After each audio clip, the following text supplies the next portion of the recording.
हरि ओम.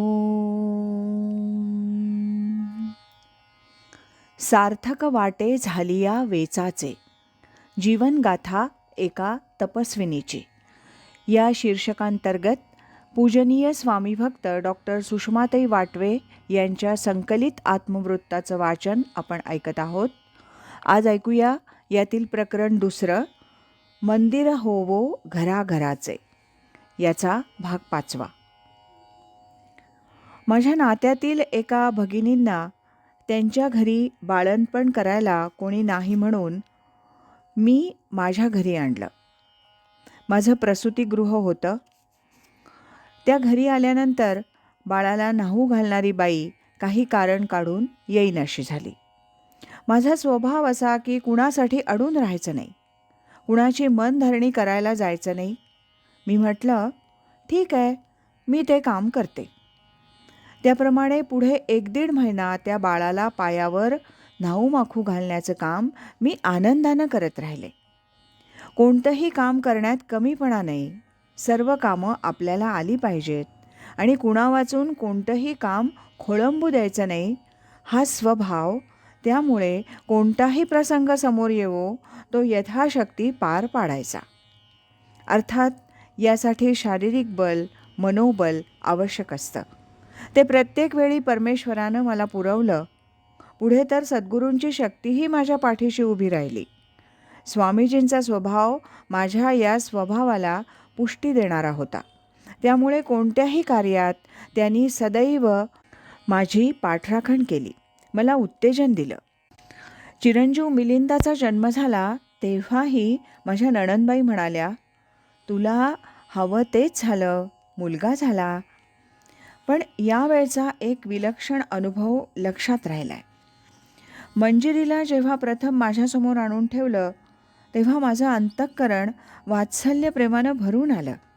पण जेव्हा मिलिंदाला माझ्यासमोर प्रथम ठेवलं तेव्हा मात्र मनात एकदम विरक्ती अथवा अलिप्तता आली. काय झालं कुणास ठाऊक, पण वाटलं, हा कोण, माझा याचा संबंध काय. काही क्षणातच मी सावरले. मनाशी म्हटलं, हा माझा मुलगा नाही का. मी त्याला जवळ घेतलं. त्यानंतर कधीही दोघात फरक वाटला नाही. पण दोघांच्या स्वभावात, आचारविचारात फरक आहे. एकाच मातापित्यांची, साधारणतः एकाच संस्कारात वाढलेली मुलं, पण त्यांच्यात खूप फरक असतो असं दिसतं. याचं कारण प्रत्येकाचे पूर्वजन्मींचे संस्कार. याचा फार मोठा प्रभाव प्रत्येक जीवावर म्हणजे त्याच्या मनबुद्धीवर पडत असतो, हे आता लक्षात येतंय. चिरंजीव मिलिंदाचा जन्म झाल्यावर 10 दिवसांच्या आत एका परिचयाच्या व्यक्तीनं जन्मवेळेनुसार त्याची पत्रिका बनवून दाखवायला आणली. पत्रिकेवरून भविष्य सांगितलं की हा मुलगा आईच्या मुळावर आलाय, तेव्हा शांत केली पाहिजे, त्यासाठी एवढं सुवर्ण लागेल वगैरे वगैरे. मी लगेचच उत्तर दिलं, काही करायचं नाही. त्या प्रसंगाला आज 45 वर्ष झाली. सर्व काही उत्तम चाललेलं आहे. 1957 मिलिंदच्या जन्मापूर्वी महिनाभर मी माझं प्रसूतिगृह बंद करून फक्त वैद्यकीय व्यवसाय करण्याचा निर्णय घेतला.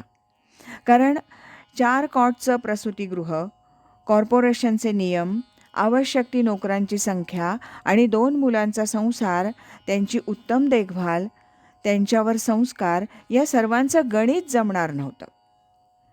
पैसे संसारासाठी आवश्यक आहेत हे खरं, पण त्यात आपलं मातेचं प्रेम, कर्तव्यच चुकलं तर ते योग्य नव्हे. असा विचार करून आपल्या महत्त्वाकांक्षेला मी मर्यादा घातली. व्यवसाय मर्यादित केला. मुलं जरा मोठी होईतो त्यांच्यावर आईची नजर, प्रेम पाहिजे. आईच्या कुशीत ती वाढली पाहिजेत. म्हणून माझ्या दोन्ही बाजूला 2 मुलांना घेऊन मी झोपत असे. दिवसभर शाळेत काय घडलं ते मुलांनी मोकळेपणानं सांगावं. आईनं गोष्टीच्या माध्यमातून अथवा अनेक प्रसंगातून त्यांना आपल्या जवळ घेऊन जे सांगायचं, शिकवायचं ते शिकवावं. विशेषतः आपल्या चांगल्या वर्तनातून ते त्यांनी उचलावं. असाच माझा त्यावेळीही विचार होता. मंजिरी प्रथम नवीन मराठी शाळा, नंतर हुजूर पागेची विद्यार्थिनी. 1961 पासून माझा मंडईजवळील दवाखाना सुरू झाला. त्यामुळे एकाच वेळी आम्ही घराबाहेर पडत असू. रस्त्यानं जाताना आमचं बरंच बोलणं होई. म्हणजे मीच जास्त बोलत असे. वाटेतील अनेक गोष्टी पाहून आपण असं करावं, असं करू नये हे तिला शिकवीत असे. हा माझा शिक्षकी पिंड काहींना मानवत नसे, काही त्यामुळे नाराज होत. माझ्या पुढच्या जीवनातही माझा हा स्वभाव थोडा त्रासदायक झाला. स्वामी माधवनाथ मला पुन्हा पुन्हा सांगत की तुम्ही कुणाला शिकवायला जाऊ नका, लोकांना ते आवडत नाही.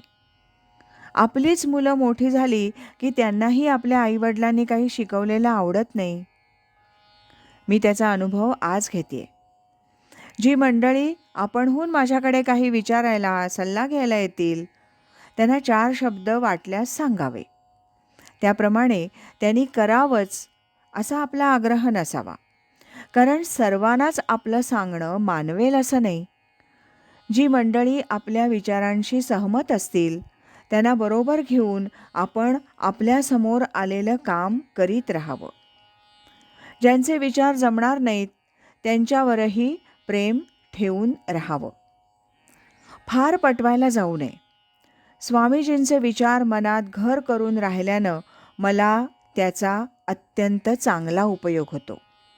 तरी देखील ते स्वभावात उतरायला वेळ लागतोच. कारण प्रत्येकाची जन्मजन्माची एक प्रकृती असते.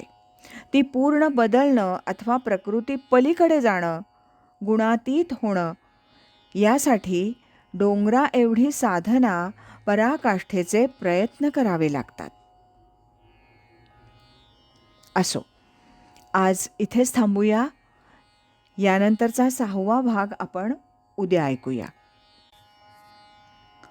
अखंड करी सोहम ध्यान, कृतार्थ जीवन होय त्याचे. हरि ओम तत्सत.